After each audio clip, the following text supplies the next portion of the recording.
Ari Aster's debut film set the bar pretty high by combining elements of psychological thrillers, possession films, and good old-fashioned Satanism.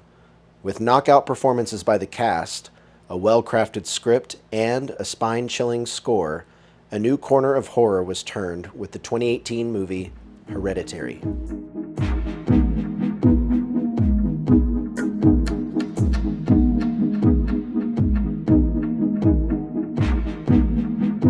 Welcome to Bedlam Movie Night, the podcast where we dissect, deconstruct, and exhume films from the depths of horror, action, sci-fi, and beyond.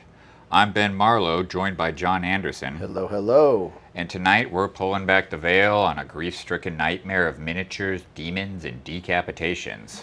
That's right. I thoroughly enjoyed this movie. The first time I saw it in the theater and rewatching it for this episode, it's still like top tier horror for me. This one is like one of those ones that I would like to say is like film bro catnip, but it really isn't. It's so solid, and it's one of those ones that's like hyped up, and every time I visit it, it's just a solid install to the horror history. I mean, I'm going to go out on a limb here and say that it's a near perfect horror movie, in my opinion. Mm-hmm. There's literally no time wasted on screen. Everything mentioned and shown in the movie has a purpose throughout the story. Yeah, totally. There's not like, oh, why did they do that? Oh, why did they do that? It's literally all is like hours. You could spend years on this, and this one was the one that started the whole A24 thing, basically. It was one of their first big ones. Well, I'm going to go ahead and retract my near perfect comment just a little bit, just because at no point in the film did they have a way or find a way to use the song Running with the Devil by Van Halen. I mean, come on, it was fucking wide open. That would be a tough one to sneak in here with all they those. They snuck in like a Joni Mitchell song for the ending credits, which I don't understand why that was the thing. So, like, why not just, go hard on it? I dove into this movie so deeply, and I guess I didn't make it to the Joni Mitchell. I was like, okay, it's over. You just made it to the end. Before we go further, I just want to give a quick spoiler alert. Right.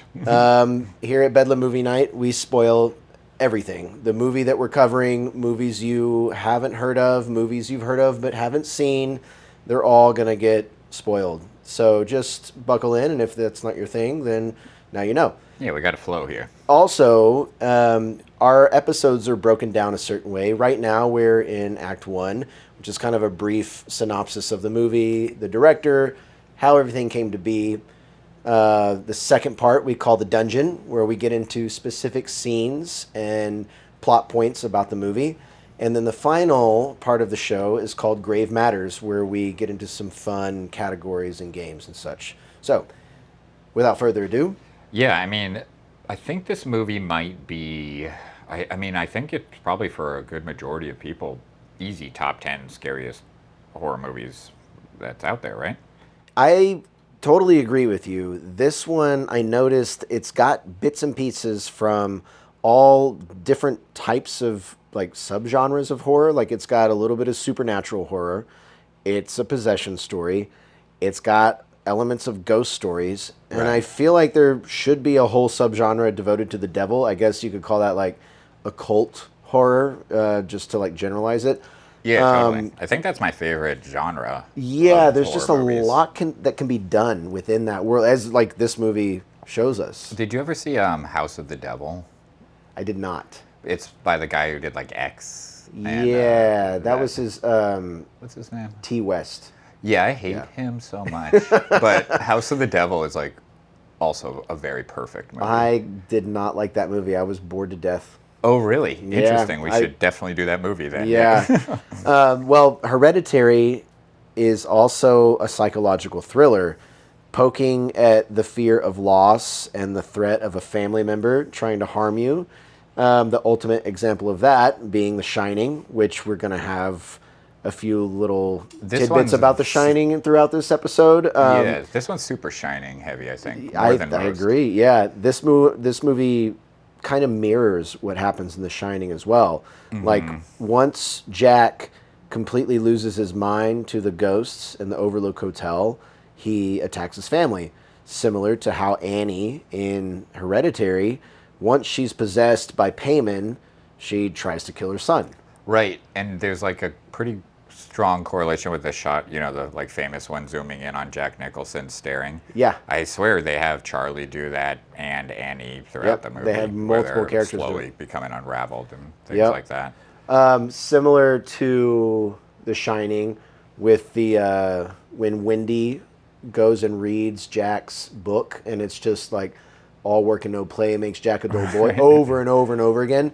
When Annie walks up to the notebook, which is her link to herself and the ghost, right, with it flipping. It's just over and over again the same drawing, but in different variations. Something, this like force that's been at play. And but I think the one that's like, of all the things that this like touches on, and it's one of my favorite horror movies as well, is Rosemary's Baby. Oh yeah, because that's really the occult thing where it's like the plays with like the madness and her kind of being like gaslit by these people, and they're all manipulating her and things. Yeah. Well, there's definitely a big correlation there, because Rosemary's Baby came up for me as well. It's just like, if you strip away a lot of like the details about each plot, you've basically got Satanists preying upon a family. That's the central plot idea. The first time that I watched Hereditary, though, I couldn't figure out if it was just like a ghost story, a witch thing, or exactly what was going on, but it pays off. Yeah, well, it's just because you're being so terrified, because especially the first time you see it, he leans heavy into like the actual human trauma that one can experience, not just like, oh my god, I saw my friend get stabbed by Jason, but like some serious shit. The family grief, and like how that shows up in a very kind of toxic, demonic way. Also, to touch on Rosemary's Baby, another devil movie by Roman Polanski that's worth mentioning, I think, is The Ninth Gate. Right, and that's the Johnny Depp fucking one. Really good, man. Like, it's awesome. And that movie bored the hell out of me. Yeah, I was kind of really. I don't know it's why. It's funny. The House of the Devil bored me, and Ninth Gate is boring to you. That's an interesting. Why we have this podcast, I suppose. So I was curious, like, what is it with Roman Polanski and the devil? Because like two of his like. Well, he's a little psycho. Yeah. He is definitely a little psycho. I mean, he did survive a concentration camp. That's a different story. Yeah. But he's just got his. He's surrounded by controversy. That's a good way to put it. Yeah, let's leave it there. I was curious about the devil connection with Roman Polanski because of these two movies. Right. But reading up on it, I realized that Polanski doesn't actually believe in the occult at all.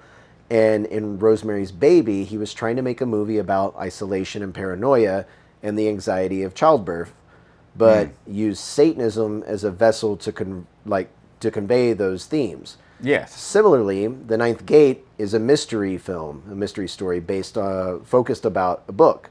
Yeah, it's cool. But Polanski also finds a way to explore the humor in some of the cliches that are seen in other occult films.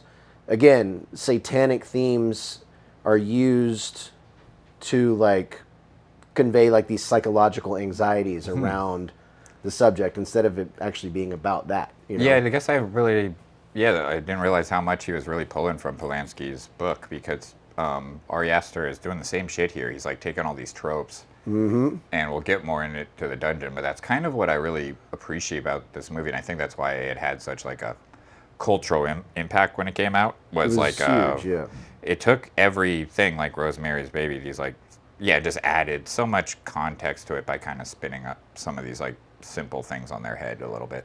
Yeah, I do think that Ari Aster was doing a similar thing that Polanski was doing, where he was exploring grief and family trauma, but using satanic themes as a way to like kind of go as far as he could with it, because it's effective no matter how you look at it, though. Like, my imagination was caught up in the fantasy of there being different like kings of hell and what each could represent, but Ari Aster uses horror and occult themes to go to like deeper and deeper places within the context of it being a family drama. And he would not have been able to go to some of these places had he just set out to make a straight family drama film about grief and loss, right? Totally. He was able to go into like some very interesting did territories. it the best way, and like a lot of like, kind of like trendy art things that happen. Since then it's almost been exhausting with how it's always like, oh, this horror is a metaphor for this person's mental trauma, and Right. like A24 has now like exhausted us with that. That's what they do. But yeah. this was the one that like did it, and nothing's come close. Like Babadook, not even a little bit, Yeah. Like so, Yeah. like Lighthouse, but even then, Dave Edgar's, and I feel like they were kind of kicking in the A24 door at the same time. Yeah. Have you seen Eddington yet? I've not, but I Very want to. mixed reviews. Did you see Beau is Afraid? I did. It's. Holy I'm glad I saw motherfuck. it. Yeah. I don't think I could sit through that movie again. No, it's different. It's fucking unique, and like the dude Yeah. was trying something out Well, there. after this deep dive, I can be like, no wonder he got away from himself, because this movie's rich with Yeah. so much, and you could just. And also, I know he was trying to get Beau is Afraid as his first movie, and everyone was like, "No, we're not giving you money for that, We're you not gonna psycho." do that, Yeah, dude. so What he's the like, fuck is "Fine, I wrong with guess you?" I'll just write this totally prolific movie." Yeah. Right. Well, he did really well with it. I don't know. They hit something there. Dave Eggers has a similar story where he's like, I couldn't get any money, so I was like, I'm just going to write The Vitch in my parents' backyard. And A24 was like, here you go. The Vitch? Isn't it The Vitch? The The Vitch. Vitch. The Vitch, I think so. Well, we'll save that for that episode. Going back to The Shining, similar to how Wendy is kind of like the scariest part of that movie. Toni Collette's performance as Annie was terrifying, and like I was on the hook with her the whole time. I was like, I believed best. every step of the fucking way. I was Incredible. mesmerized. I have I have a part on this, because I think this is one of the best performances I've ever seen. She became She became like my favorite actress after this movie by miles too. Yeah. So like I have like some here. So that year she wasn't nominated for anything, and Glenn Close was nominated for her 7th time for her performance in The Good Wife, which I'm sure we all just love.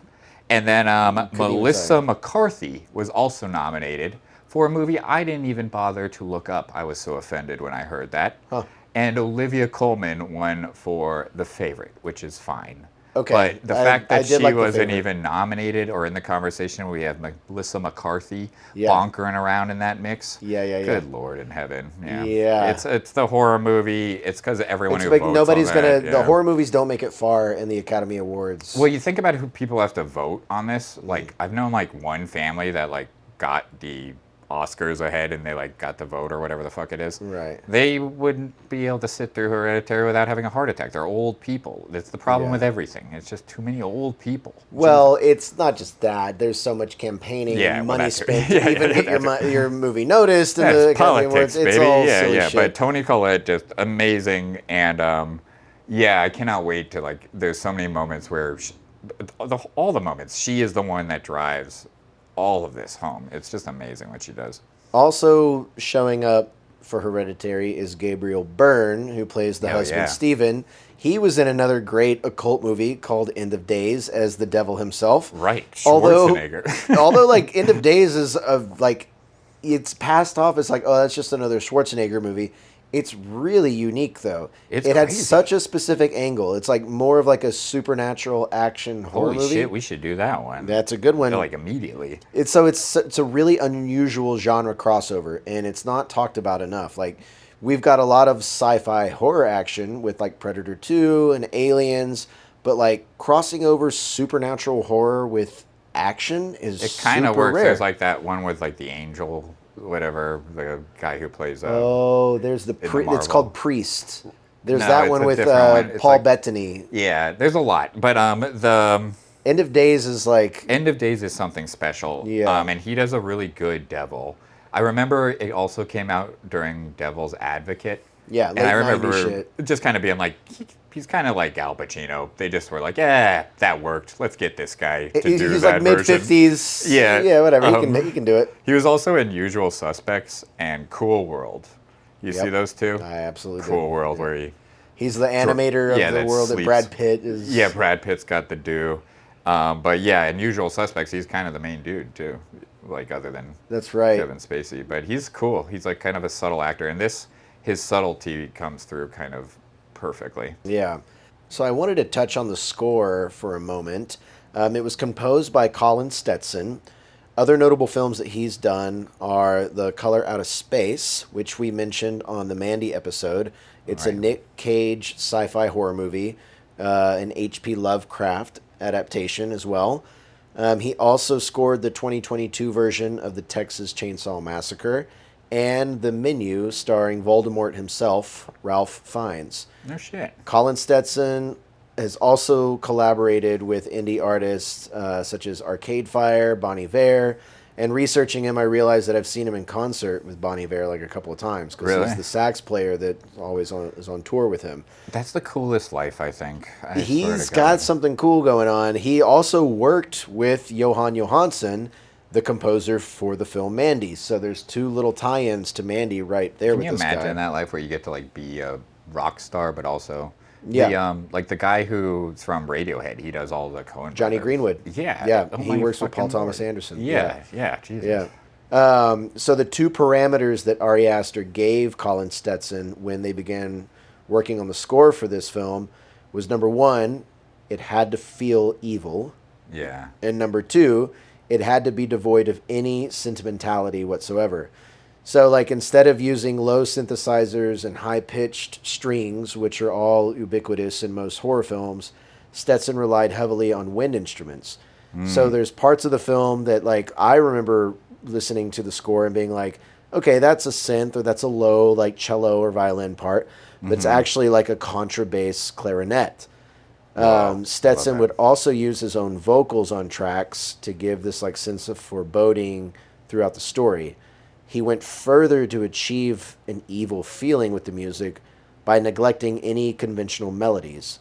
So he like strove to make he strove to make the music another character in the film altogether by employing like clarinet choirs and like unusual Well, playing techniques on his saxophones. Like he was just like Well, he does a great experimenting. job as it being a character because it's Yeah. yeah. If you look at it, it's called like Pyman's approach and things Mm-hmm. like that, and all the elements, the way they're introduced, are in line with the folklore. Yep. According to Pyman. With the Interesting. light bells, you'll see when he first approaches, it's like these light bells, and then this like whoa drum, Right. and it's supposed to just kind of imply it. And at the very end, you'll see all those elements going fucking batshit. Crazy. The Yeah. very end, that last piece of music in the film, I actually find really uplifting and beautiful.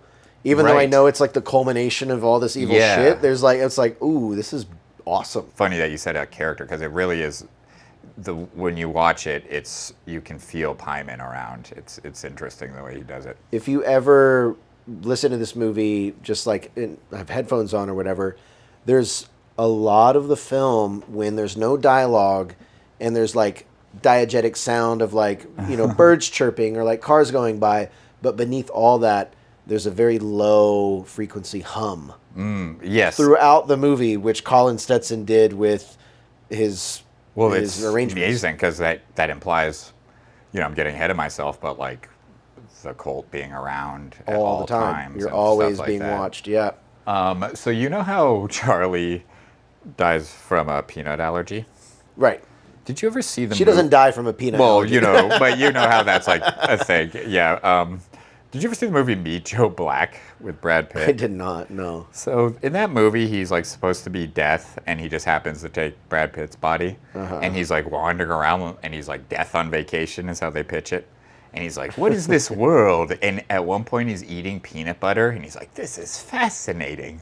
And I just remember being like, "What the fuck?" Death uses peanut butter as his favorite fucking weapon to kill people all the time. He would definitely know what that fucking thing is. Jesus Christ. So I was happy this movie stomped that one out. That always drove me crazy. Yeah. In addition to the score, there's one sound effect that's used in like the very first part of the film, like it gets your attention, and then they just kind of sprinkle it in throughout to tell you what's happening What's the through the sound story. effect? It's Yeah, clicking the totally, tongue. totally. Like that is, it's not musical, but it is.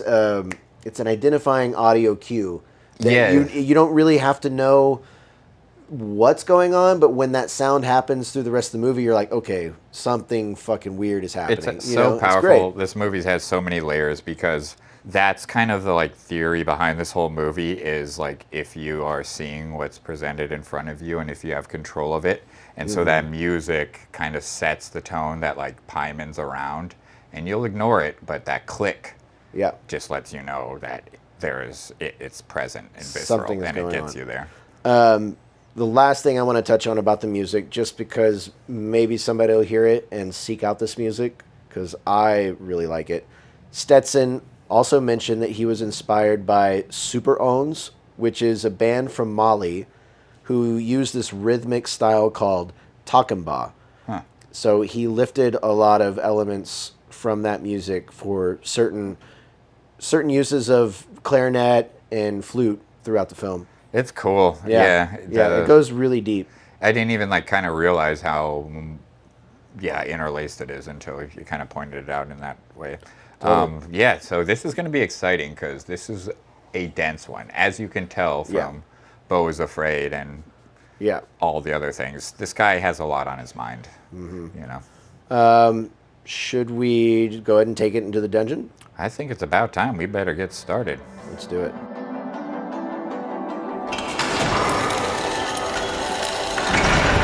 Opening scenes can be really important in films if they're used right. Ari Aster actually does this well. We open up on an obituary about Ellen, the grandmother, Right. matriarch of the film, the mother of Annie, grandmother of Charlie, who we're going to get introduced to through the film.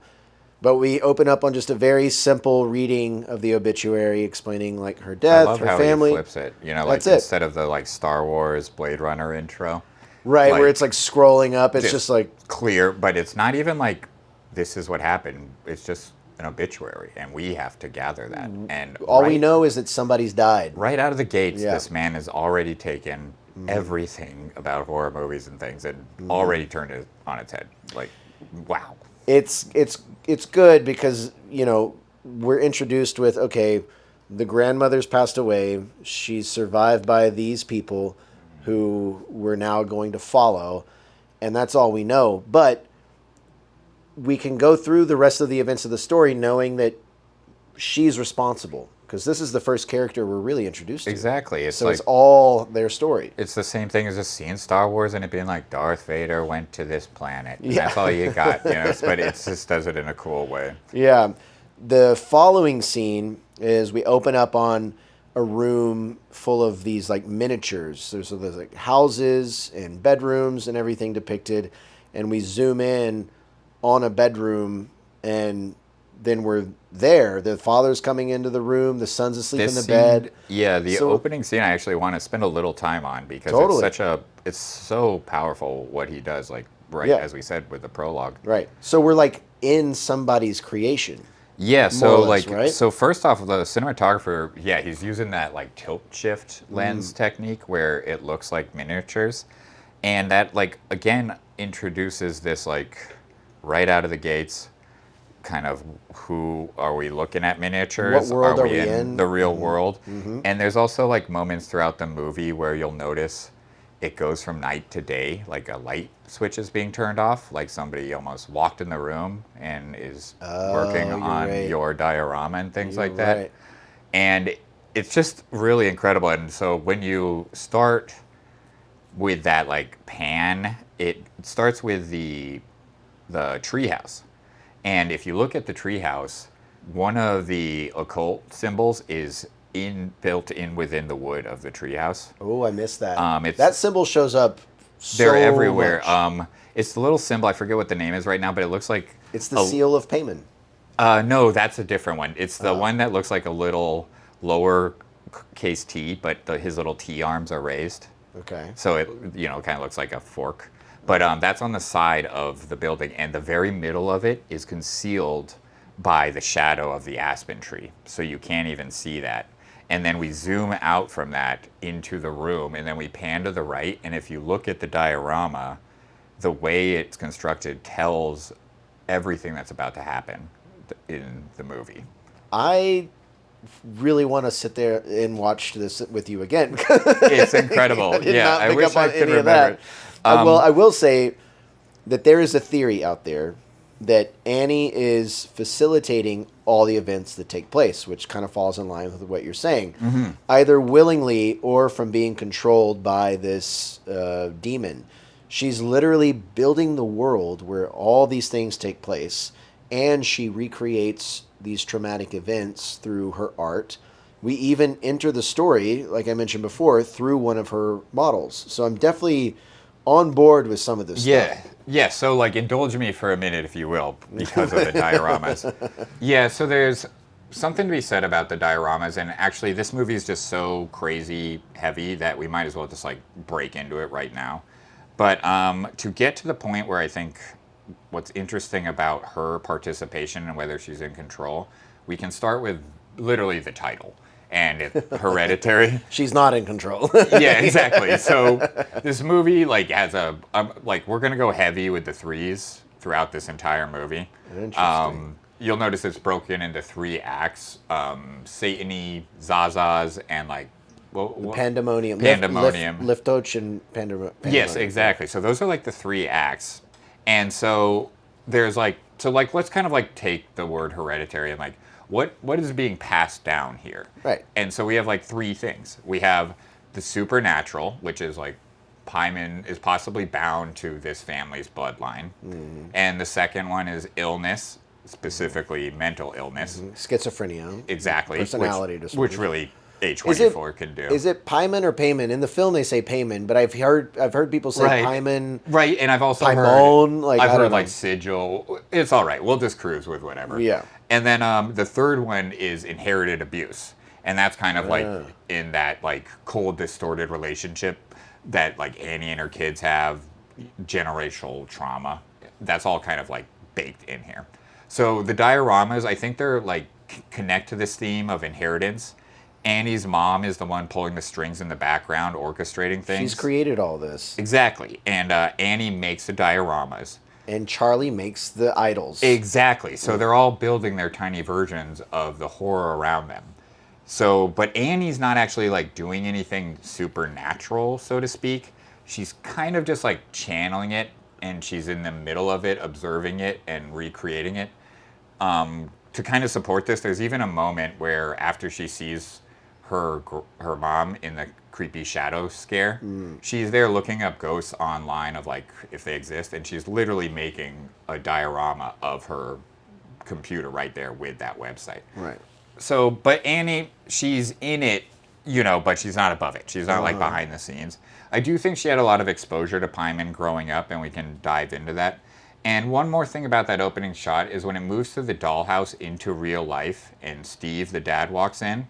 If you look at the 3 hats hanging above Peter's bed, one is blue, one is orange, and one is gold. And this is important because this comes up a lot. Blue throughout the movie represents Pyman, and you'll see that through the glowing light and a lot of other moments, which Right. I'll point out. And gold and orange represent Ellen, and you'll see that she's always kind of being that with the gold she's going to get. Right. And the hats, obviously, the orange one is Charlie, and they foreshadow the 3 heads that are to come to be sacrificed as well. Okay. Yeah, we're gonna. It's this movie, yeah. To pivot on that, I want to touch on the 3 words that we actually 4 words that we see painted on the walls, or not painted, but written on the walls those are of the like house. the 3 acts, right? I think like. Yeah, I did not think to break it down like that, but that's a good perspective on it. So the first word that we see is satany. This word is linked to necromancy and the practice of communicating with the dead. Zazas has ties to Ouija boards, and it's kind of like said from different people who mess with Ouija boards, at different parts of the country or world or whatever. That's a word that people are often like led to spell out when they do Ouija ceremonies or whatever, regardless of where they are or who they are. That's a word that's like kind of ubiquitous with. That's kind of cool. Yeah, it's weird. So I wonder how that pertains to like the second act of him yeah, they were just kind of flowing with it. Well, Yeah, there's summoning. They do the seance. oh yeah, duh. Right? Yeah. So liftoch has roots in Hebrew, and it means open, as in a gate or a door, which is exactly what they end up doing towards the end Right. of the movie. To pandemonium. And then pandemonium is chaos, mayhem, and also bedlam. Oh hell So yeah! there you go. I know only the pandem when it was like the capital of hell or something like that. I forget. It's like I think it's like the capital of hell, basically. Pandemonium. I think so. Yeah. In there. Interesting. I did not know that. Right. Well, there's another image that shows up in a few scenes in the first act. That's the seal of Paimon. The grandmother wears it around her neck when she's in the open casket. The mom, Annie, played by Toni Collette, she's also wearing it while she's giving her mother's eulogy because it was a gift from her mother. Mm-hmm. It's also branded on the telephone pole that decapitates Charlie when Peter is trying to race her to the hospital. Yeah. And when Annie finds Joan, or tries to go back to Joni's apartment later on, we see in the interior of the apartment, like there's the little altar with right. Peter in the triangle, candles everywhere. The seal of Paimon is on the wall there. It also shows up in the attic, written on the wall when Annie finds her mother's decapitated body. Right. Up there. So it's this symbol that's just it's all over the place. It's in the bed frames and stuff like that too. It's cool shit, yeah. Yeah, so for some reason I was getting sigil everywhere I looked, but seal sigil, it's the same. But like in the book, I forget what it's called, but they have in the book there's 4 swirling marks, and in this one there's 3. Like I told you, we're gonna go 3 happy. And it's kind of interesting. He like changed weird things like that from like the devil folklore. The other like big major one is at the very end they say this is the 8th king of hell. In the book, it's 9 kings of hell, and the only way that I could like find that this might be the solution was that it has to do with the compass and how there's like 8 things, and northwest would be the final one, and that would make more sense. We can't talk about Hereditary without talking about King Paimon. You mentioned the book that he's from, so the character of Paimon shows up in a grimoire called The Lesser Key of Solomon. Right. Grimoires are old books all about spells and sorcery. The Lesser King of Solomon is actually divided into 5 books, and one of those, the Ars Goetis, forgive me for any mispronunciation, that particular volume features Paimon quite a bit. All these books are based on the Testament of Solomon, which is a text that is ascribed to King Solomon, but not considered scripture by the Christian or Jewish faiths. Huh. Now, the Testament of Solomon mentions how the King Solomon, used different rings to seal demons away. So basically, the Ars Goetia refers to ways of breaking these seals and summoning said demons. Huh. King Paimon specifically is represented as one of the 9 kings of hell mentioned in this book. But in the movie, there's 8, apparently. 8, right? So yeah, Ari Aster did his little version of it. But I'm glad you know that it did the 9 thing. All fiction, regardless of how you cut it. Yes, like, you know what I mean? But it's cool. Don't get me wrong. Like I like it. It's very cool and fun. But the fact that he changed it from 9 to 8, whatever, is totally inconsequential. It's just him reading the book, being like, it doesn't make sense. I need 8. I don't need 9. So King Paimon, Paimon, however you say it, he is said to bring knowledge of science and arts and other secrets of the world. In this book, Paimon was said to be quite obedient to Lucifer, kind of a teacher's pet. What if you sucker. want to be fun with it, you know what I mean? Yeah, he's a suck up, you know? So Paimon also shows up as the central antagonist in another horror film called The Last Shift, which has a 100% rating on Rotten Tomatoes and might well be worth looking into as a Bedlam candidate. Boy, oh boy, we really got a lineup coming up here. I'm telling you. End of days, Last Shift. What's Last Shift about? I have no idea. All right, that's even better. Yeah, it's about a cult. It's about you know what I mean? All right, sign me up. So in addition to Paimon showing up a lot in this movie, Decapitation shows up a lot in this movie. And I think that it symbolizes the removal of the mind so that the demon can take hold. Totally. The bird is the first instance of this. We see the bird's head in a drawing with the crown on it after like Charlie chops it off with the scissors. Right. Then, right after that, Charlie gets beheaded. Then Annie cuts her own head off. Ugh. We see Ellen, the deceased grandmother. We see her corpse beheaded. Yep. And we even see the little miniature doll that Annie made and put in her diorama of Peter laying in his bed, totally decapitated. Yeah, so it's like a kind of a central part of the ritual to the demon. Yeah, I think that, yeah, and it all has to kind of like do with Pyman. Because when You say Payman, I say Pyman. You say, yeah, I love it. But he's like, yeah, right. Yeah, let me compose myself. God damn it, Pyman. Sigil, God damn it. But yeah, where was? But yeah, so Pyman. I don't even remember what you say anyway. But yeah, Pyman in this movie is depicted, and in most folklore, he's usually on a camel with his Middle Eastern origins, and he has a strong connection to birds. He's very bird-like. And he carries a satchel with 3 women's heads, and he holds a staff with a finger that's pointing to the northwest. That's in the folklore? Yes. Incredible. Yes, and if you look close in the movie's particular depiction, at least, under his robe you can see little feathers sticking out. So he's just like a pigeon bird freak. And but yeah, he has to. We could all be so lucky. I know. Well, can you imagine being in hell in this like fucking freak pigeon thing? Oh my god. On a camel? Oh Jesus, I would have. Yeah. But yeah, so, but like so he's conjured in the northwest, like we said. And to conjure him, and this is kind of important if we want to keep going, to conjure him alone, you have to do a sacrifice. And that's like one of the kind of points in here. And so another point is I dated a artsy woman from the Northwest once. Okay. And I almost ruined your life? She was trying to break me down psychologically so I could be possessed by Pyman. No doubt. No doubt.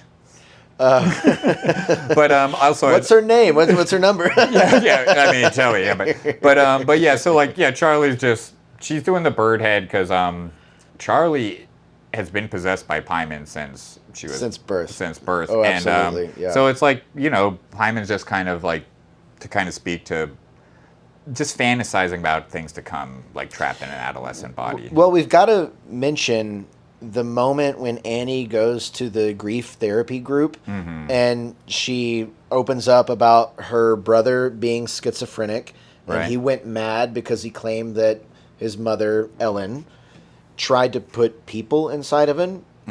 So that meant that Peter wasn't Ellen's first attempt at finding a male host for Pyman.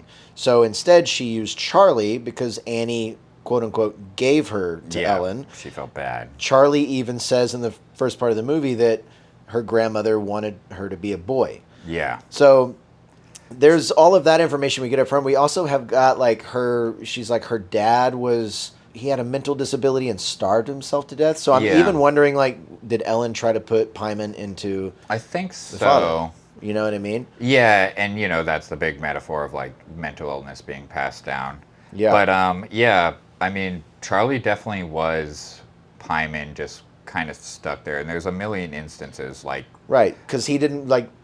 I've switched now seven times between saying like Pyman and Payman. I've got to pick a lane and choose. It's hard. It's all good. Pyman just rolls off the tongue. It's right. Really, it's nice. But Payman feels powerful. I didn't think about that. Yeah. It's Payman's also like pay me. Payman's like the third act. We'll switch to Payman towards the end. I wanted to mention too, along with all of Annie's history with her mom and her family, when they come back from the funeral, kind of earlier in the movie, there's the shot in the grandmother's room, and there's a triangle carved in the floor with one bedpost inside of it. The triangle is pointed to the northwest, again, the direction that the cult turns to when they summon Payman. Also, before the moment when the family comes into the home, right? If you have the volume turned up, you can hear footsteps. Oh, that's running throughout the house. That is not the family. Because they're outside coming up when the I concrete heard that walkway. little nugget and I went back and watched it, it scared the shit out of me. They're all up in that house. That little front entry, every single time they come in there, the dad is always like, "What's that smell?" Or like, that's why they're always worried about. It's like, weird. Charlie it feels with the weird in shoes here. off. Yeah. And if you look at the ground, there's dirt everywhere and shit like that. Yeah. I mean, there's signs of them being around everywhere, and I can't wait for more rants about that to come. Goodness gracious. So I wanted to circle back around to something we mentioned earlier, as far as like Annie's participation in all of this. So it's really hard to tell when she's just like losing her mind versus like willingly participating in this ritual or totally possessed. Mm-hmm. It's just like this gray area that continues to happen for her. Also, there's that moment when like Peter has a dream sequence that someone's trying to pull his head off, and then like the next thing we see is Annie's in like, the room right with him, in the fucking right? room. Which we saw her go manic. in the room. Yeah, and then we see her like wake him up. No shit. And she's crazy. It's really interesting how they played with that. So I can actually almost tell you exactly when she becomes a pawn. But, you know, as we said, she's not like... Yeah. Right. So she's not like participating in the ritual, like we said. But that's why Joan's there. And Joan has to manipulate her. Joni. Yeah, Joni is really so... Jesus Christ, we're all over the place with these names. So they call her both. She's got two identities. Ah. She's got Joan that she presents to the world, but in the cult world, she's Joni. Ah. Mm-hmm. You like see, Hyman and Peeman. Because Joni is written on her floor mat, right, that Ellen made for her, but she introduces herself to Annie as Joan. So good stuff, John. Different things happen. So I'll call her Joan because I'm not in the cult, right? I don't know. I don't know. So Joan's manipulating the shit out of her every step of the way, breaking her down mentally because that's a part of it. So Pyman can get in there. And this fucking cult is huge. I think it includes the classmates. I think the whole fucking school's involved. And I think it's all being... The classmates? I will blow your mind when we get there. We're there. I think we're there. Yeah. I'm going to save it just for a little later longer. I'm going to drive this one point. You're going to have to keep listening, folks, for this. Yeah, stay tuned, because this we'll be right back after these messages. Yeah. But, yeah, because it's good. Trust me. But, yeah, so everyone's fucking in on this. This is fucking Northwest. Don't go near there, folks. But you can see the manipulation. So when Annie... spills the blue ink, remember? The blue ink. Okay. Pyman. The color of Pyman. Right before that, they do the shot of them trying to slide in little pamphlets being like, for non-believers. The seance, yeah. So they obviously went and did a little spell and had like some supernatural things interfere, because if you look closely at her spilling the blue ink, she doesn't touch it. She doesn't touch it at all. At all. And it spills right onto Joan's little thing, and then she's... her note with her phone number. Yeah, exactly. So, so it ties back to Pyman. It ties back to Pyman being around Annie her whole life, kind of like I was saying, because I think Annie's kind of like a strong-willed person, obviously. Totally. And so she's too strong to possess directly. So he like works through her, Works around her. That's why she like sleepwalks. That's why she did the paint thinner, because that's like the only place he can actually like access her. But that's why she builds the worlds. Literally, builds exactly, the because she worlds. doesn't know what to do with this energy, and Right. she can feel it. And when she gets to that like Ouija board scene, that's definitely Pyman misleading her. And there's this really important Well, line. there's no Ouija board. It's just her with the glass. Like, right, with a chalkboard. But it is a seance, yeah. Yeah, but there's an important line that Joan yells to her. She yells, "You didn't kill." You didn't kill her. You didn't kill Charlie. Which implies like, you didn't kill her. She's still alive, and that implies you killed her. And that is the thing that Annie is really wrestling with throughout this entire movie. And when we first meet Joan, she is introduced to us very far away, frantically coming at us through the driving when Annie's thinking about leaving the group therapy. That's the first interaction we have with her. We see her throughout it, but that's the first interaction. And so right after that moment when she says that sentence to Annie, "You didn't kill her," we then get the POV through the dad. and you see Annie approaching the car in that same exact frantic manner. And the people who are close to us in this movie are always shot very close to us, and those who are the bad ones in distance are very far. Oh, because you have the cult member waving at Charlie across the Far street. away, We yeah. have Joan later on Exactly. screaming at Peter. Exactly. So the Oh, moment right. that Annie really Swaps collapsed over. is when she was no longer close to us, and we have a very strong moment where her whole face is up close to us, and you see Joan in the background in the mirror, and she says that devastating sentence, and it breaks her.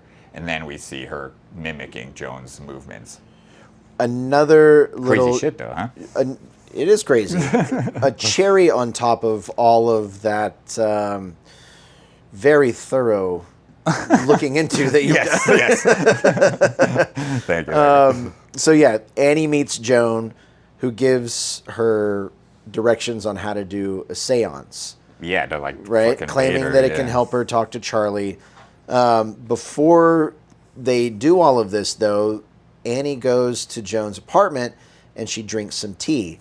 And there's a moment when Annie spits out what looks like a little chunk of tea leaf or something. This is actually something called the dittany of Crete, which is a herb said to have magical properties and make someone susceptible to possession. Yeah. It also shows up in Harry Potter, but with a very different meaning. Like it's like in those. That's awesome. Right, in those stories, it has healing properties instead of nefarious ones. So, I mean, this might be because I never saw Harry Potter. But I don't know if it's mentioned in the movies as much as it is. Well, in the I books just or never. whatever. I've been on the ride. That's about it. But That's fine. That's enough. That's between me and you here on this podcast.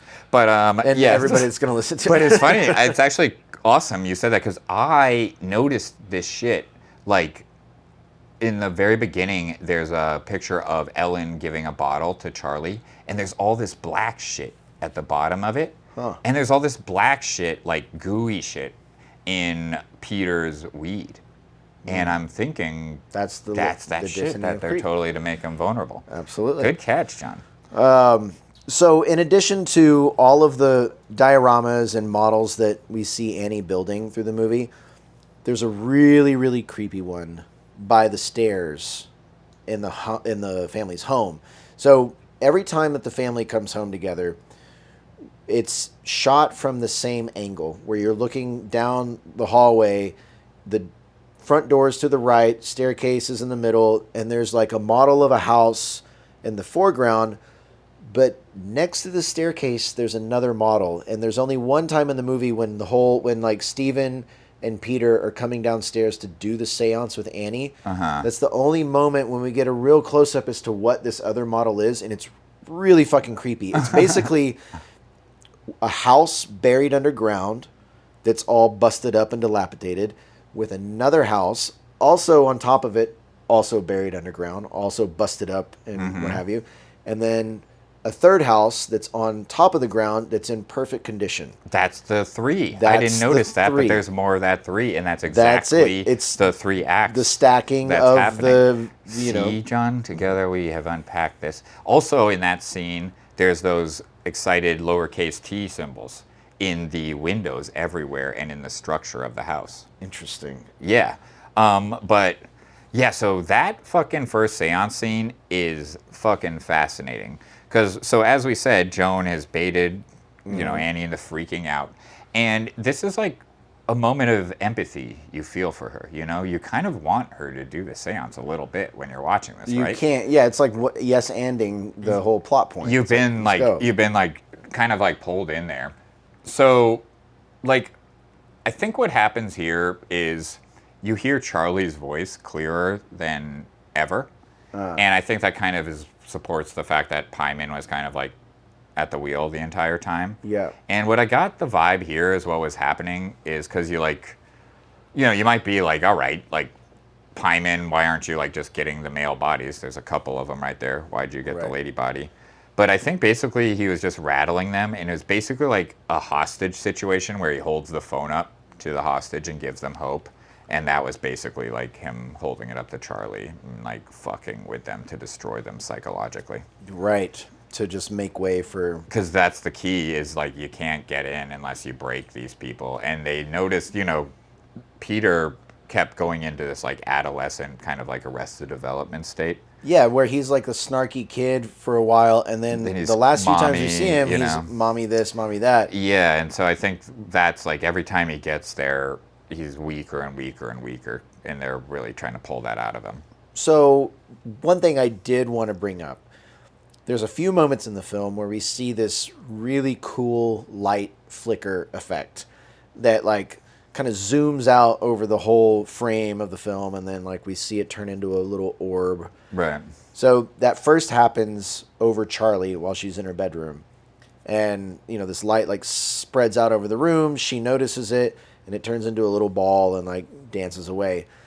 We see it again when Peter is in the classroom. Right. And the thing flickers over him, and he looks at himself in the reflection, and he's totally like freaked out, but his reflection is kind of smirking at him, which that's Payman fucking 100%. with his head, right? We see it again when he's in the hallway, walking down the hallway alone. The light buzzes over him and then like goes to this doorway at the end of the hall, and a fucking teacher in the little window does the creepy that's what I mean. cult wave, right? So actually, let's get into the school teacher thing. I'm down with the teacher, at least one teacher, but like...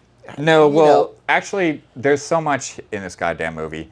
What you first got me started on, and I want to first go into, is the face, the reflection. Right. And it kind of relates to what I was just saying about him going into Arrested Development. So one of the best scenes of this entire movie is that argument at the dinner table. When she says you always had that face on your face. Yep. That's her seeing Payman in Peter, something she's probably felt her whole life, and now, especially after the tragedy, it's like right in front of her. Mm-hmm. And like you said way back, that like classic family drama flipped into something supernatural. Yeah. At one point, Peter even shouts during that argument, "Release me," which feels like Payman kind of like grabbing the mic for a minute, like that's kind of what Joan says to Peter, like vacate, get out of your body, leave your body, right? Totally. And so yeah, and also like another point I want to say is like during that rant where Annie's berating her son, and she goes, "And I know you feel bad, and I know you're sorry." If you caught yourself like instantly changing and giving her sympathy at that moment, you should go to therapy. Yeah, yeah, exactly. Just got to put that out there. So I mentioned it earlier as a connection to The Shining, with Charlie's, ghost writing in the notebook. Annie sees that it's sketches of Peter with his eyes crossed out, foreshadowing his death later on. Right. When she tries to burn the book, it catches her on fire too. That's the sign that she's connected to this, supernatural link to bring Payman into the home. Right. So that kind of falls into my thing with like, she's intrinsic to this whole ritual. Like she is a part of it, whether like willingly or unwillingly. And then there's that moment when she goes to get Steven to like, you have to help me, you have to burn this book. And she like goes and wakes him up and like tells him to go look in the attic. But while he's looking in the attic, she runs downstairs and like prepares the fire, which is a little sketchy. Yeah. Right? And then she's like trying to get him to burn the book because she knows it's going to burn her. I think she's ready to sacrifice herself right there. And I think that's also like why Payman was like, this woman's a problem. Like she's going to sacrifice her to stop this. And I think that's why she has that beautiful moment. Right. Like, where she's like, I love you so much.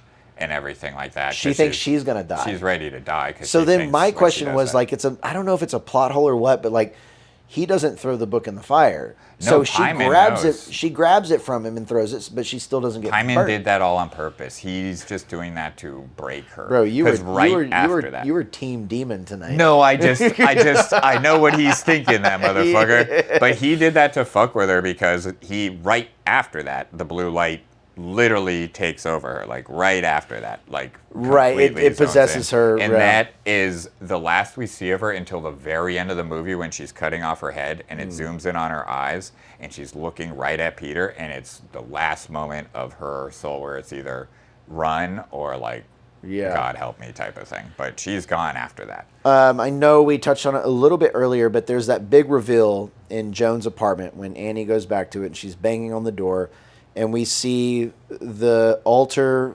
with the seal of payment.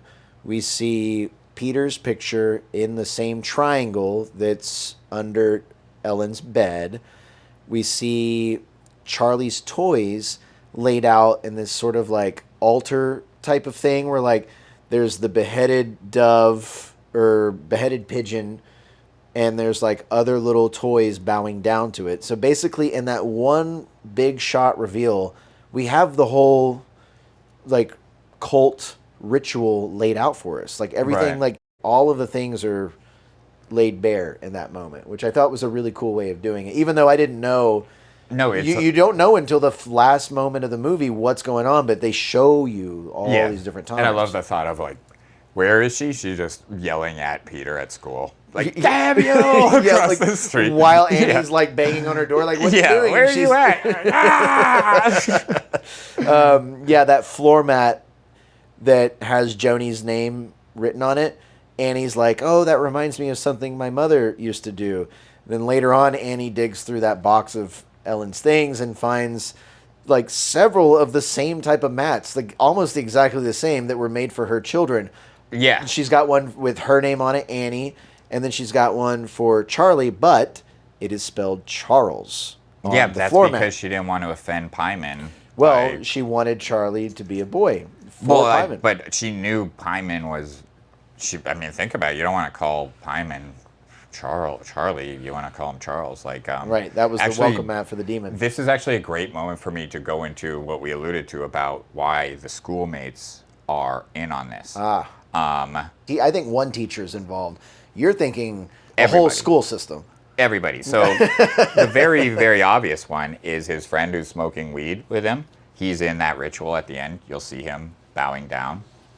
Okay. Like, especially with the ponytail. Totally. He's wearing blue. Pyman the entire time. Yeah. So let's start with the party, right? So the cake they're making, Full of nuts. way too many fucking nuts. And if you look at who's making those Is nuts, there such a thing as too many walnuts in a cake, though? I don't know. I think it's pretty easy to hit that number. And I think they hit that number times 10. Okay. All right. But if you look at these little sneaky ladies making these nuts, they're in the blue and orange. Everyone in that party is in blue and orange. Okay. Just for those symbols. And the shot of the girls cutting the nuts and the zoom in on it, where it's the knife chopping it really intensely, in an interview with Aster, or whatever. Ari Aster. In an interview, Ari Aster confirmed they edited it side by side with when Annie is pounding her head against the To get that same rhythm. attic to get the exact same rhythm to show you that. And when Peter like goes to go smoke weed with the girl, if you look at what the two friends are watching when they walk in, it's a fucking beheaded video. And Oh, from like, from what? just fucking ISIS? some guy getting the guillotine. Like, it's, Fucking, were they watching Faces of Death? I don't. You remember that video series? Oh God, I remember that. Yeah, Were they I never sat through that. I couldn't do it. I was too young and innocent when it went at the time. So were these kids. Well, they're all corrupt and up to no good. But Okay. All right. But yeah, so like these signs are obvious with the beheading and all this stuff. Ari Aster again's using the classic trope of like a classroom explaining everything that's happening. But Right. With the teacher talking about the Explaining. Greek tragedy. And yes, shit like so that. like Heracles is what he's talking about. And what the teacher's kind of talking about is like, is Heracles designed to suffer, or did he still have a choice? And is it more tragic if he did have a choice and he like didn't see these signs, or if it was always fated, you know, aka hereditary for him to involve that type of thing? I want to do my big Ace Ventura in hell moment to explain what I think are the mechanics of the possession of Peter by Payman. Totally. So here we go. Ellen is a longtime member of the cult of Payman and seeks to be his bride. Mm-hmm. In order to summon the king of hell into this world, her cult needs a male host. First, she tries to use her son, Annie's brother, but it fails and he goes insane. Annie's father also goes insane and stars himself to death, but it's not said outright that he was a victim of this, ritual, but I suspect that's because he knew what was going on with his wife, Right. or she also tried to use him as a vessel for payment. So we've got two down already. So when Annie has her firstborn son, Peter, she refuses to let her mom anywhere near him. Yeah. But out of guilt, lets her have her daughter, Charlie. So basically, she even says it in the movie. She says, I gave her my daughter. Ellen then tries to use Charlie as a vessel for payment, but ultimately knows that the demon needs a male host. Once Ellen dies, the final steps are finally taken to put payment into Peter's body like she originally intended. Charlie is decapitated, effectively reversing the original bond of payment to her female body, and Annie then becomes an unwitting ally by performing a seance given to her by one of Ellen's cult members, Joni. Right. Once the seance is performed, Payman, disguised as Charlie's ghost, enters Annie and tries to murder Peter, but the final steps of the ritual demand that Annie be sacrificed so that Payman can finally secure his male host in the presence of the cult. Except she's not going to try to kill Peter because they need his body, because that's the whole point. They need him to be alive and well to be King Payman. So, yeah, there's just like a little bit of like. But she tries to attack him. No, I think she's trying to break him. Like, she's just trying to. Oh, you're right. That's the last psychological, like. Yeah, exactly. thing. They're scaring him. They're popping up. That's like. They're just fucking him with his chi. Yeah, because he can't die. And so, like. Right. And there's like. You can just see when he comes up there, he's just left all of that. And he's like a little confused. Like, he's not like. Well, it's not him. It's not him because Joni speaks to Peter's body, but she speaks to him as Charlie. She says, "Oh, it's okay, Charlie. Yeah, you are Payman." Like, I think she's comforting him because she's comforting Charlie. Still been Charlie most of the time. Right. Other than that time, and that moment is a beautiful thing. When you enter, it's every major symbol from the film kind of embodied. There's the birdcage with a whippoorwill, which is the one that ran into the window, which I've researched. Was it a pigeon or a whippoorwill?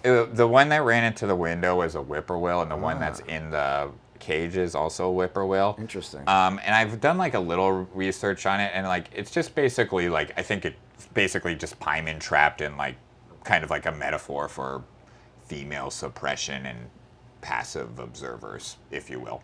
But but the statue that has Charlie's head mounted on it. Oh yeah, the decapitated head. And it's just got all of the like right symbols where he's pointing northwest and everything like that. The staff that the model of King Payman is holding, at the top of the staff is a weird hand pointed in a crazy northwest thing. Yeah, exactly. That's when Peter is in class and Payman enters his body and he's all like distorted. Oh, right. It's the same. It's when good. he raises Fine his right hand. there, John. See, I would not have caught that because it's the same thing. It's just rich. That's what I mean by there's not one moment of screen time wasted in this film, and that's why it's close to not only being a perfect horror film, but just like a really well-crafted movie. Well, it's got all of it. I mean, like one final note, like, did you ever see of Night of the Hunter? I did not. Apparently, it's shot for shot at the ending. Crazy you bring that up. That was a movie with Robert Mitchum, who starred in the original Cape Fear. That was like remade by Scorsese with Nick Nolte and Robert De Niro.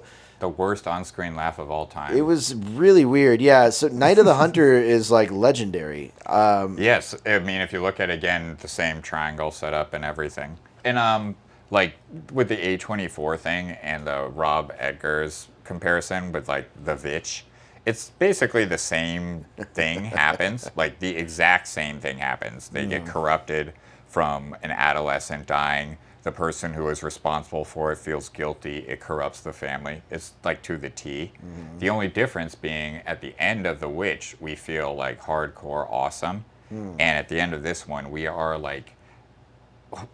absolutely filled with the worst dread we've ever felt. I was not filled with dread. That's crazy. So I think this is probably why the first time I saw this film, I was on acid in the theater. And which was fun because I was constantly like, what is going on? When the big reveal came in the last 30 seconds of the movie, when Joni explains and the music, the music is really nice, and I mean, I was also I could see you being like, thank God this is over. I was like, yeah, this is great. Like, yeah, we got him. Payment's back, baby. Yeah, that should be the sequel to Hereditary Part 2. Payment's back. I mean, can only imagine. He's got to go to high school because he can't bring attention to himself. Well, then we just have the Omen Part 3, basically. Or like a way cooler version of Teen Wolf. Little Nicky. Where he's like, you know what I mean? But let me tell you about the first time I saw Hereditary. It's actually kind of crazy. I just had moved into a new apartment, and I'm literally I hadn't seen it yet, but I'm literally there wondering if, as you do in a new apartment, if it's haunted. And that night I was tossing and turning, and I was having this dream I was covered in mud, and I kept rolling my hands over my body, and there's clumps of mud. And I woke up and I was being eaten alive by ants in real life. And then I went on to see that movie and I was like, huh. And I like to think of a meme of that shot of Peter being covered in ants from the dream. And it's just a meme of me wondering if my house is haunted the first night. Jesus Christ. Well, the moral of the story, don't mess with cults. Although I thought this cult was pretty cool. If you can look past the whole family annihilation thing, summoning a king of hell is pretty metal. If you would like to be some kind of Hellraiser furniture store, that's where that's going to get you, John. You're going to be a part of the Hellraiser furniture store. Yeah. I mean, I don't know. Something different. I guess mine would be, I would be if your grandma's doing weird shit, that's a red flag. But I guess that's the whole point, Heracles. Yeah. Fucking red flags. Yeah. Jesus Christ. I feel my friend's divorce. Wow, I never saw such correlation. Anyway, yeah. Food for thought. Food for thought. So why don't we get into some grave matters? What do you think? Let's do it.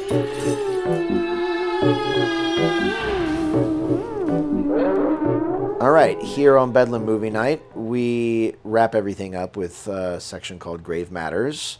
First off, we do a little twist on Fuck, Marry, Kill with Fight, Friend, or Spare.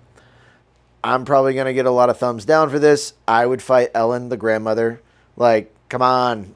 She's fucking everybody in her family up. She's the one who screwed everybody. No, she needs it. That's why it sucked that, the husband, I mean, that guy was an enabler the whole way, especially being a therapist, Jesus Christ, yeah.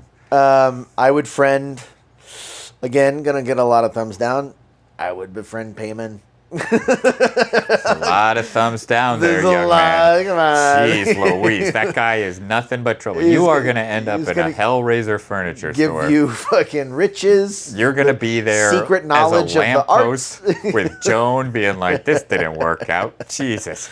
I would spare... It's a toss. I mean, I would spare Steven, the husband. That dude was trying... You call him an enabler... That motherfucker was trying to keep everything together. He wasn't an enabler, but he for being a therapist, he was there was just one point he couldn't put the book away. That's a deep cut though, because that's the fine line between letting the people that you feel close to and that you love in your life, letting them have the space to be themselves and express themselves, and knowing when to cut it off because it's unhealthy. And there's no book to show you how to do that, obviously, because he's a fucking therapist. He's read all of the books that teach you supposedly how to do that, and it's still... The minute he tries to say this is bad for you, Annie, he gets burned immediately afterwards. So, but you see him indulge her so much. It's painful to watch him. Because he loves her, and he's like, this is my wife. This is the family that I'm in. He's been in it for long enough to have 2 children and a whole home. I would befriend him. He was the one I would befriend. Well, I would either spare him or Charlie. I couldn't figure it out. Well, I would fight Joan. Hate that fucking woman.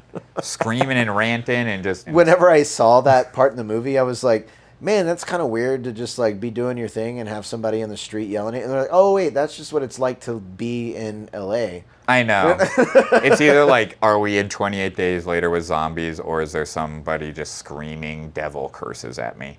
But that's why I would fight Joan, because she's just fucking pissing me off. And then I would befriend the dad, Steven. You'd fight Joan, you'd befriend Steven. Yeah, and then I would probably spare Charlie. Right. But like Charlie was just Pyman from the get-go. So I would probably spare... Annie? Probably Annie. She's pretty badass. I liked her a lot. Woman, you know, like I think, and you could, that last look when she's getting her head fucking sawed off, I do think it was like her last, like, get out of here, like, run, you know. Like, oh, you thought she had autonomy. You thought she was in control. Just in that moment. I think there was one brief moment because of just like the intensity of a soul passing. Huh. Well, that brings me to my favorite moment. So it's actually that little basket of scenes in the end when Annie is clearly taken over by Payman. Like when Peter wakes up in the bed and you see her in the corner of the room, like up on the ceiling, and then like you have this other angle where you like see his face up close and she's like floating out of the room. Right. And then she's up in the ceiling again, and then suddenly she's in the corner. Like, that shit was like, hell yeah. It was because you've just been like so like graded for so long. Right. And you're trying to figure out what's going on exactly. It's just been exhausting. And yeah. of all the tropes he kind of spun, that was like the one he didn't, where he was just like, all right, let's just like chill out and give everyone that like grand finale they need after being fucking... I remember just being like, if this keeps going in this like family trauma agonizing angle, I can't do this. And so it's like a nice relief. Please let there be something. But to kind of counter my own point, my favorite moment was when we're all just fucking sitting there while he gets in the bed after that head gets hit by the post, and we're all just wondering if they're going to show the head, and we start to think, maybe they're not going to show the head. And they show it in the middle of her screaming. And now she's screaming. Oh, Lord. Well, that whole feel... I mean, granted, again, I was on acid the first time I saw it. But when that happens and he's in the car, I felt that. Yeah. Well, I imagine. Like, he's like... He tries to look back, and then he snaps out, and he's like, I'm not going to look back there. Ugh. And it's like, what, like, he's a kid. Like, he might be 18, 17 at the latest. He's a kid. What do you do? What do you do if that happens? Like, do you call the cops? Do you go tell your parents?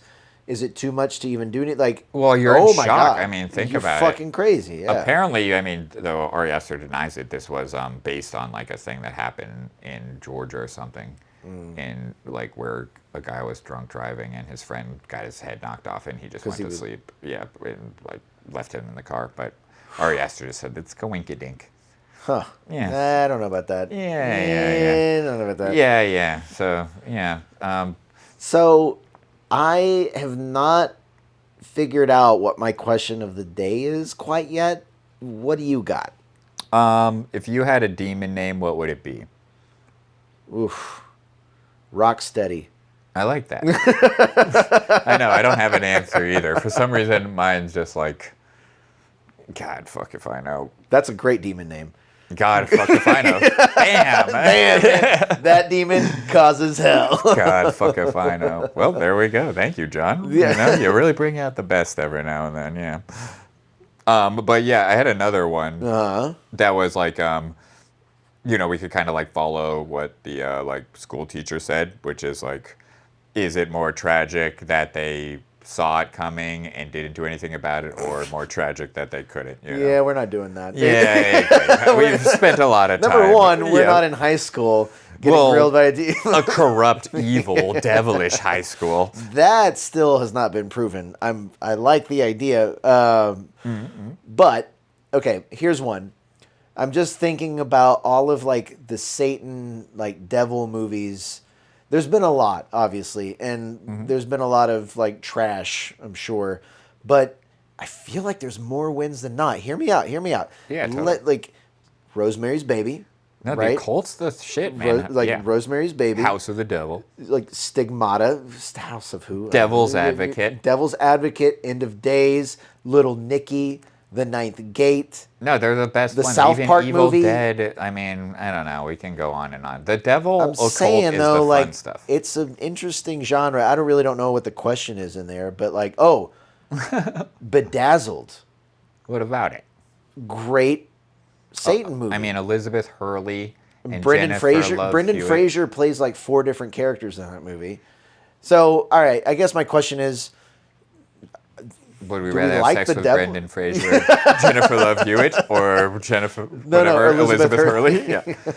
Yeah. Jennifer Love Hewitt and Elizabeth Hurley, I just always kind of get confused, but I love them forever. So the answer is them, John, and Great. Brendan Fraser. You can so watch that's the answer. some glad- devilish stuff right there. Okay, all right. I don't know about you, but this was good stuff. Yeah, that was fucking crazy. But boy, oh boy, I am done reading about the devil for a little bit. That's for sure. Not me. I'm gonna keep going. Well, until next week. That's for sure. Hell yeah. Well, thanks for tuning in, everybody, and I hope you will join us next time. And as always, keep your eyes on the skis. And to be continued.